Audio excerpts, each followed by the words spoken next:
On y va, c'est parti. On continue donc le Shlach Kadosh. Il dit comme ça. Veine, Agouf ou Bet Re'echa.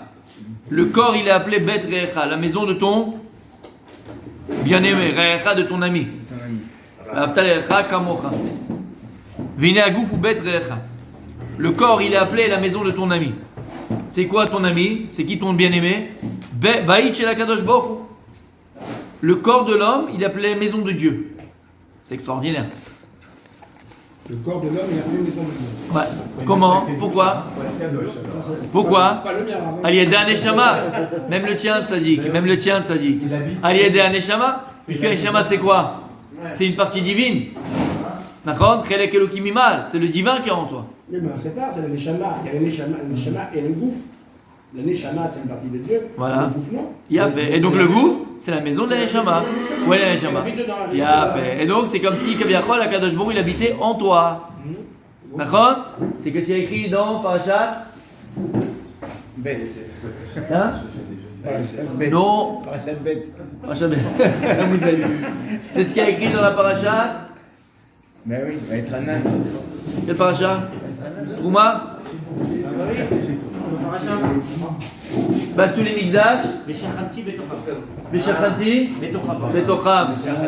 Il y a écrit vous me ferez un sanctuaire et j'habiterai Betocham parmi eux. Mais non, c'est pas comme ça qu'on doit dire. Basouli Mikdash Beshachanti Betocho. Normalement tu dois dire quoi? Dis-le à Shirakadosh. Faites-moi un sanctuaire et j'habiterai en son sein à lui. Non, Betocham. Il dit le Shirakadosh, c'est quoi Betocham? Tu dois faire un Mikdash et qui est le Mikdash? C'est toi le sanctuaire. Mais Sharanti Betocham, tu dois faire de ton corps un sanctuaire pour que Dieu puisse reposer en toi. C'est pas le mot. Shamata. C'est pas la maison qui parle de ça.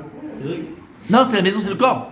Oui, c'est la personne. Il y a un moment où on dit de chez toi, tu dois faire un petit sanctuaire pour Ah oui, d'accord, c'est des choses. Oui. Si, il y a un rapport. Mais au niveau, on va de plus macro au plus micro. Et au niveau micro, c'est toi, c'est ton corps, c'est ta personne. Mais Sharanti Betocham. Donc, le corps de l'homme est appelé la maison de Dieu. Ton corps, c'est la maison d'Hachem. En gros, ça veut dire, quand tu accueilles un roi à la maison, quand tu accueilles quelqu'un d'important à la maison, qu'est-ce que tu fais? Tu fais le ménage d'abord. Tu fais le ménage d'abord, d'accord? Tu nettoies quoi? Mais tu veux pas nettoyer pas comme si c'était la voisine ou le voisin qui venait juste le truc et tu mets tout en dessous les canapés. D'accord? Et tu fous. Et dans le fourre-tout, dans les placards. Quand c'est le président, quand c'est le Melech, là, tu fais en profondeur. Tu ouvres les placards, un peu mieux, beaucoup mieux, d'accord? Faut que ça brille. Tu as même essayé d'acheter des trucs jolis que tu n'avais pas au départ à la maison. Des beaux tableaux, des beaux machins, des belles guirlandes. C'est Noël, d'accord? Des diplômes d'Harvard. Pour honorer le roi, pour honorer la personne. Eh ben c'est pareil, ça dit. Rabbi, tous les matins, Rabbi Aaron, tous les jours, toutes les secondes, qui tu invites à la maison? Le maître du monde. Quelle maison? Ton corps. Donc c'est pour ça qu'on avait vu avant les amis, on avait vu dans les cours avant, l'importance d'avoir un corps propre. Kadosh, vous vous rappelez? Kadosh. 24-24. Pourquoi? Parce que ça se fait que le roi il est chez toi et c'est sale. Ça se fait pas. Il faut que ce soit propre. C'est ça tout le temps. Tout le temps. Toi, tu vas être sale à un moment donné, toi? Je sais pas comment, c'est pas la question. Les toilettes. Même aux toilettes, il y a des halakhot, mon tzaddik. Comment le faire? Comment enlever le pantalon? Comment s'asseoir? Bien sûr, il y a tout. Là, tu veux m'énerver là. Si tu veux m'énerver, ben voilà, de bon matin, tu veux m'énerver. La Gemara dans la 7 brachot. Il y a écrit là-bas, il disait les élèves. Je ne dois même pas t'essuyer avec la main droite. Bon ben voilà, on y arrive. On te dit même comment t'essuyer, comment te comporter, bécouler. Oui, monsieur, dans les plus petits détails. Non. Comment? Jamais dans la main gauche, elle m'intéresse. Comment? Pourquoi pas la main droite? Parce que la main droite c'est la plus chachouva, c'est la plus importante. On honore toujours la main droite. Quand tu fais une bracha, tu attrapes toujours l'aliment avec la main droite. Même pour les droitiers, on est. Pour les droits, puis avec la main droite, donc le cas de figure. Il a fait. C'est comme elle est chachouva, comment? Rien à voir avec la main qui. Rien à voir. C'est juste la. C'est la main la plus chachouva. C'est elle qui met cocher les tuilines. C'est. Ouais. C'est une bonne question. Normalement, je crois que c'est toujours avec la main gauche. Je pense que c'est toujours avec la main gauche, mais il faut que je vérifie. Ouais, je pense, mais des fois il y a des différences. Il n'y a pas de raison pour que tu galères. Quand tu galères, tu galères. Mais juste pourquoi la main droite? C'est vrai, Rav. Tzadik, pourquoi la main droite? Pourquoi la main droite? Parce que tu n'as plus chashouva, c'est avec laquelle tu mets les tefilines, c'est avec laquelle tu attrapes chaque aliment que tu dois faire la prière, c'est avec la main droite. Chaque chose que tu fais, c'est avec la main droite. Regarde l'importance. Regarde, tu vas dire, mais c'est des choses qui sont, oh, ça va, c'est primitif, c'est débile, c'est roulé. Voilà, mais tu sais que je lis dans tes pensées, Tzadik, parce que je t'aime. Écoute bien. Il y a une autre halakha qui dit, mais c'est débile aussi, hein, a priori. Quelle halakha? Par exemple, tu marches dans la rue, là c'est des chaussures, Vadaï, il a fait mieux, très bon exemple. Mais une autre halakha. Quand tu marches dans la rue et que tu trouves par terre un morceau de pain, tu dois prendre ce morceau de pain, soit le mettre de côté s'il est maous, s'il est dégoûtant, tu dois le pousser avec tes pieds sur le côté. S'il n'est pas maous, s'il est entier, il est complet, il n'est pas sale, tu dois le prendre et le soulever, le mettre quelque part. D'accord? C'est une halakha, Shulchan Aruch. Tu vas dire pourquoi? C'est un bout de pain. C'est quoi le tam? C'est quoi le tam? Akaratatov, la gratitude. Parce que le pain, il te nourrit, alors tu vas avoir une akaratata envers le pain. Excuse-moi Tzadik, mais le pain, il a une sensation, il a un ressentiment. Tu lui fais un bisou, merci mon fils. Il ressent rien, surtout le pain.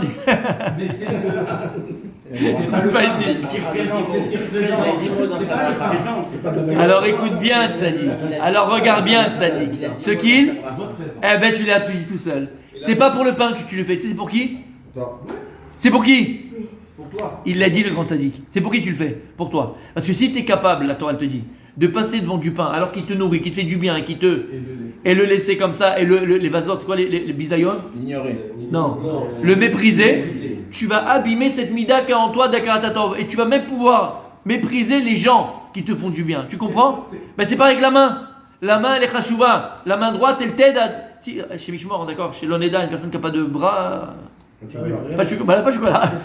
Pas de bras, pas de chocolat. Tu comprends? C'est un moum très important.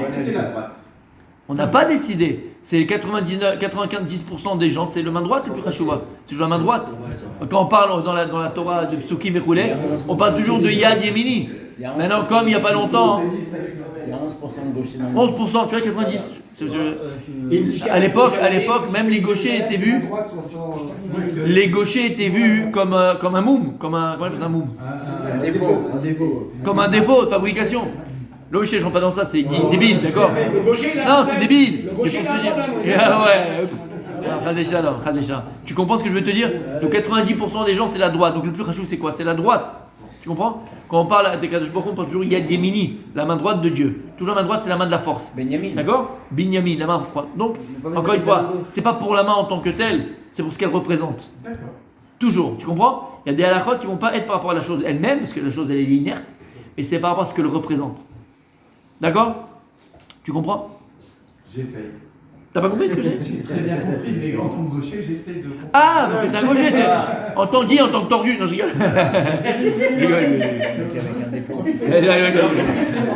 Ah, c'est compliqué là. Je tiens mes petits. La majorité des gauchers, c'est des grosses têtes. Mais je vais vérifier ça parce que j'avais vu pour mon frère une fois. J'écris que de la main gauche. Je fais de la main droite. Il a répondu. Alors j'avais commencé à mettre mes téphilines comme droitier, puis après mon rave me disait ah non, si tu écris à gauche. T'écris à la gauche, c'est un gaucher, ouais. Comme un gaucher. Ouais, t'es un gaucher, c'est écrit, c'est écriture. Alors j'ai racheté d'autres. Il fallait juste changer la C'est quoi? Mais Tzadik, mets sur les deux mains, t'es tranquille. Mets sur les deux mains. Et au foot, tu joues comment? Droite ou gauche? Droitier, comme un droitier. Alors mets sur la jambe droite aussi. Voilà. Je fais qu'écrire. Ouais. Bon. Et j'ai un pied gauche. Bon. J'ai deux pieds gauches. T'as compris ou pas? Donc le corps, c'est la maison d'Hachem. C'est pour ça qu'il va être propre. Propre dans sa tête, propre dans sa bouche, propre sur soi, dans son cœur, propre. Tu reçois le roi. Oui, ça dit. On a vu avec Ehud Ben Guerra, quand il a tué Eglon, avec la main gauche, il a planté. C'est pas avec la main droite. Il s'est levé, il a pris son épée, il a planté. Ça prouve pas que la force aussi, elle est de la gauche. Oui, il faut comprendre pourquoi il a fait la main gauche. Je sais pas pourquoi il a fait, je me rappelle plus, je sais pas. Il faut voir pourquoi, c'est intéressant de pourquoi il a fait la main gauche. Très bien. Vezerushi tamarshava, vesof amase. Vezou inyan ki Hashem lokecha mitaler bekem achanecha. Lorsqu'il y a écrit dans le passou que Dieu, l'Éternel ton Dieu, marche au milieu de ton camp, vayamechal kadosh, et ton camp sera saint. De quoi on parle là-bas? C'est quoi machanecha? C'est quoi le camp qu'on parle ici? Niveau macro, c'est le camp d'Israël, la maison d'Israël, c'est l'armée d'Israël. Mais au niveau ton corps, machanecha, c'est ton corps. Tout le gouffre. Ton corps, d'haut en bas. Et quand on dit que ton camp, il doit être kadosh, on parle de quoi? Du corps. Et ils disent ce qu'il dit le Zohar, Charemot, Rabbi Shimon Patar, qui Hashem le kecha mitale bekrem chanecha leatzilcha, qui Hashem le kecha da shrinata sheishtakar beu beIsraël. On parle de la shrina qui se repose sur Israël. Ad ve ta'ana me'atan ve'tamia arba'in shaifian begufa ve'kulu istabe'an kadiu istaev kloma debale istabe'an ve'alda ve'amachan kadosh. Parce que la shrina qu'elle a, elle doit reposer sur quelque chose. Elle doit être comment dire, incrustée dans quelque chose. Elle doit reposer sur quelque chose. Sur quoi elle repose? Sur tous les organes de ton corps, sur tous les éléments de ton corps, de la tête aux pieds. C'est pour ça que j'ai dit, et il dit le Rav, pas moi, c'est le Rav qui dit, au début, là je viens de le lire, comment il a dit, voilà. Vezeu Reshit Tamarshava Sofa Maaseh. Reshit Tamarshava, c'est au niveau de la tête, Sofa Maaseh, c'est l'acte. La Marshava, c'est la pensée. C'est le début de la pensée. Donc, Akadosh Baruch Hu, il est de la tête aux pieds. Est-ce que ce que j'avais dit à ton fils pendant la bar mitzvah de Sadik, ça a été le problème de Esav. Esav, qu'est-ce qu'il a fait? Il a simplement laissé Dieu, ce qu'il savait, au niveau de sa tête. Et il l'a bloqué ici, au niveau de la bouche. C'est ça qu'il a écrit qu'il était Tsaïd Bepiv. Il arrivait, il était fort. Il était quoi Tsaïd Bepiv? C'était un chasseur. Il chassait avec sa bouche. Chasser avec sa bouche, ça met des pièges. Donc, c'est quoi un piège? Ça bloque. Ça emprisonne. Il emprisonnait avec sa bouche. Qu'est-ce qu'il emprisonnait avec sa bouche? Toute la Torah qu'il avait appris. Parce qu'il avait le même look qu'on a dit que Yaakov. C'était un Pentium 20 000. Il était encore plus fort dans la Torah que Yaakov Avinu. Il avait un cerveau dans la Torah, mais que personne n'a égalé encore. Personne n'a égalé ça. Ah oui. C'était le 4e patriarche. Il a raté le coche, on l'avait dit plus d'une fois. Mais... Et qu'est-ce qu'il a fait? Il empêchait la Torah de descendre où? Esav, il a empêché de faire descendre la Torah au niveau de la connaissance à son cœur. Parce que c'est quoi quand la Torah te la fait descendre dans ton cœur? C'est que tu vas agir en fonction de la Torah que tu as appris. Donc en français, ça s'appelle accomplir, agir en fonction de tes connaissances. Lorsque tu agis en fonction de tes connaissances, c'est que tu sais ce que tu connais. Savoir, c'est pas connaître. Connaître, ça reste théorique. Je peux connaître la physique, je peux connaître la médecine, je peux connaître la philosophie. C'est très joli, mais ça ne m'oblige en rien. Quand est-ce que je sais ce que je connais? C'est quand j'agis en fonction de ce que je connais. Quand ce que j'ai appris, je l'applique, c'est que je le sais. Ça, savoir. Savoir, la date, en hébreu, c'est la date. La date, c'est faire un avec la chose. Comme il y a écrit au sujet de... Oui, Adam et Chava. Adam yada et Chava. Lorsque la Torah, elle te dit, va yada et Chava, et Adam, il a su Chava, il s'est accouplé avec elle. Il n'y a pas écrit, il est parti avec elle physiquement. Il y a écrit, va yada et Chava. Il a su Chava. Pourquoi la date? Le date, c'est faire un avec la chose. Ribour, c'est faire un avec la chose. Lorsque tu accomplis ce que tu connais, c'est que forcément, tu l'as intégré et donc, tu le sais. D'accord ou pas? T'as compris ou pas? Donc en vérité, c'est ce qu'il dit. Ça commence par là. Et donc, on a dit à Esav, c'est au niveau de sa bouche. Il a enfermé cette Torah, il a empêché sa Torah de passer dans son cœur pour agir en fonction de ce qu'il connaît. Et c'est ce qu'il dit ici le Rav. Lorsqu'Akadosh Baruch Hu, tu te fais inviter à la maison, le roi il rentre à la maison, tu vas pas lui dire bon, tu restes dans le salon et c'est tout. Non, il a la possibilité d'aller, et il doit aller dans toute la maison. Partout. C'est la différence avec eux. Exactement. C'est la différence avec Yaakov. Yaakov, pour l'appeler Yaakov, Lachon, Akev. C'est quoi Akev? C'est le talon. La Torah de Yaakov, elle était de la tête aux pieds. Parce que la Neshama, on l'a dit plus d'une fois, tu te rappelles, par rapport au Rimonim, elle est au-dessus, la Neshama, elle va donner l'énergie vitale à chaque membre du corps. D'où la maladie. La maladie, c'est quoi? C'est quoi la maladie? C'est un manque d'énergie dans un membre donné. Il y a un blocage. Soit il y a un blocage, soit il y a un manque de flux. Il y a un problème énergétique, spirituel. Et c'est ce qui fait que le Hever, l'organe, il tombe malade. Mais si l'énergie est bien distribuée, ça existe même, ils ont même pris ça les hindous avec les chakras. C'est de la Torah. C'est le Zohar qui dit ça. La Neshama, elle est là. Comment on appelle ça? L'énergie de l'âme traverse ici la tête. Et ici, on a un petit os. C'est pas le loose, c'est pas cet os-là, c'est un autre os. D'accord? Qui partage ici. Et ici, ça vient dans les deux épaules. Parce que dans l'homme, on a deux pôles. D'accord? On a l'hémisphère droit, l'hémisphère gauche. Comme dans la tête. À droite, c'est la chokma. À gauche, c'est la bina. L'intelligence. La bina, c'est la compréhension profonde. C'est le masculin et le féminin. On a les deux en nous. Mais c'est pareil. Le corps, il se partage en deux. D'ailleurs, on a toujours un œil plus petit que l'autre. On a un côté du visage qui ne ressemble pas. On n'a pas les mêmes profils. Il il y a un profil différent de l'autre. Pourquoi le Bamash, si on voyait même nous physique et biologique, le corps se sépare vraiment en deux. Et donc au niveau énergétique, au niveau vital, c'est pareil. La Neshama, elle est là au-dessus de la tête, il faut la faire passer à l'intérieur. L'énergie, elle passe ici, on a un petit os derrière, je ne vois plus le nom de cet os qui dit le soir. Ensuite, cet os-là, il distribue ici dans les deux, qu'on appelle ça, les deux épaules.